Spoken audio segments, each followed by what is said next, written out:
বিধান মানে নিলা, নামাজ পড়ার কথা বললাম নামাজ পড়লা, হজ করার কথা বললাম হজ আদায় করলা, যাকাত দেওয়ার কথা বললাম যাকাত দিলা, সত্য কথা বলতে বললাম সত্য বললা, মিথ্যা পরিহার করতে বললাম মিথ্যা পরিহার করলা। আমি তোমাকে বললাম ঝগড়া করবা না, ফিতনা ফাসাদ করবা না, তুমি তা করলা না। মানুষের পিছে গীবত করবা না, তুমি তা করলা না। তুমি নেফাকি কাজ করলা না। আমি আল্লাহ তোমাকে বললাম 5 ওয়াক্ত নামাজ পড়বা, নামাজ পড়ো। আমি আল্লাহ বললাম তুমি সুদ খাবে না, সুদের ধারে কাছে যাবা না, সাক্ষীও দিবা না, তুমি সুদ খাইলা না, তুমি সুদের সাক্ষী হলা না। তুমি আমি আল্লাহকে মেনে নিলা। কি জন্য? মান আসলামা ওয়াজহু লিল্লাহ, একমাত্র আমি রবের জন্য। যখন তুমি আমাকে এই জিনিসগুলো মানে নিবা, তখন তোমার দুনিয়ার টেনশনও আমি মুক্ত করে দিলাম, আখিরাতেও তোমার কোনো চিন্তা নাই। সুবহানাল্লাহ। আমি চিন্তা করলাম আয়াত কেন পড়তে চোখের পানি আসলো। আপনি চিন্তা করেন তো, ছোট্টখানি কবর যেখানে কোনো জানালা থাকবে না, ছিদ্র থাকবে না, দুনিয়ার কোনো যোগাযোগ থাকবে না, এত ডিজিটাল হয়েছে, এত বেশি এখন দুনিয়ার এত হাতের মুঠোয় চলে আসেছে, ইন্টারনেট থাকলো না, এত অন্ধকার কবরে আল্লাহ গ্যারান্টি দিবেন ওয়ালা খাউফুন আলাইহিম ওয়ালা হুম ইয়াহজানুন। ও গোলাম, যখন আমার জন্য ইসলাম গ্রহণ করবা, আমার ইসলামকে যখন তুমি মানে নিবা, ওই ছোট্ট কবরখানা তোমার টেনশন করতে হবে না। এই কবরখানাকে আমি আল্লাহ পাক রব্বুল আলামিন জান্নাতের সাথে যোগাযোগ করে তামাম পৃথিবীর চেয়ে প্রশস্ত করে দিব। সুবহানাল্লাহ। এই জন্য দেখেন ইসলাম আপনি গ্রহণ করলেন।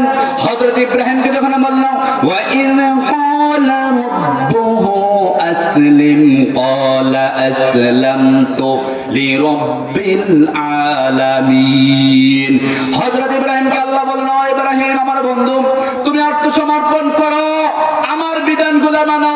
ইব্রাহিম সাথে সাথে বলল ওয়ালা আসলামতু, আমি আত্মসমর্পণ করলাম, আমি ইসলাম গ্রহণ করলাম, শরীয়তগুলোকে মেনে নিলাম। লিরাব্বিল আলামিন, যিনি হলেন সমস্ত জগতের প্রতিপালক। সুবহানাল্লাহ। এই রবের আইন মানার প্রয়োজন আছে কিনা কথা বলেন? এই রবের কথা যদি আপনি মানেন, তাহলে সমাজে কি ঝগড়া হওয়ার কোনো কারণ আছে? কথা বলেন। কারো পিছনে গীবত করার কোনো প্রয়োজন আছে? কারো বিরুদ্ধে লাগার প্রয়োজন আছে? আপনি কাউকে সম্মানিত ব্যক্তিকে অসম্মানের করার অধিকার আপনার আছে? কোন অসম্মানিত ব্যক্তিকে আপনি সম্মানের চেয়ারের উঠানোর অধিকারও আপনার নাই, ঠিক কিনা কথা বলেন? কারণ আপনি যদি ইব্রাহিম আলাইহিস সালামের পথে এই জিনিসটা মানতে পারেন, আল্লাহ মাত্র বলেছেন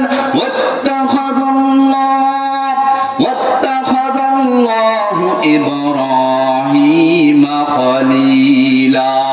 আল্লাহু আকবার।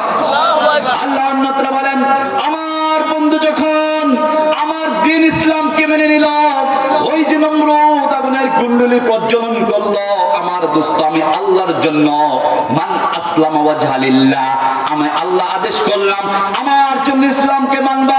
ঠিক ইব্রাহিম আলাইহিস সালাম যখন আমি রবের জন্য আমি আল্লাহর জন্য যখন ইসলামকে মেনে নিল, আল্লাহর আইনগুলোকে মেনে নিল, আল্লাহ কয় ওয়াত্তাখাযাল্লাহ, আমি আল্লাহ গ্রহণ করে দিলাম, আমি আল্লাহ গ্রহণ করে নিলাম, আমি আল্লাহ তাকে অ্যাকসেপ্ট করে নিলাম ইব্রাহিমা খলিলা।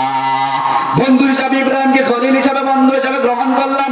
আপনি যদি এই মুহাম্মদের উম্মত ইসলামকে পরিপূর্ণ মানেন, পরিপূর্ণ ইসলামের বিধানগুলোকে আপনি যদি বাস্তবায়ন করেন, আল্লাহ পাক আপনাকে আল্লাহর বন্ধু হিসাবে গ্রহণ করে নেবে। এতে কি সন্দেহ আছে? কথা বলেন। কথা কেন সন্দেহ আছে? কোন সন্দেহ নাই, কোন সংশয় থাকতে পারে না। মুসলমান কোরআনের শুরু থেকে শেষ পর্যন্ত একটা অক্ষর, একটা নক্তা, একটা হরকতকে কখনো সন্দেহ করতে পারে না, ঠিক না?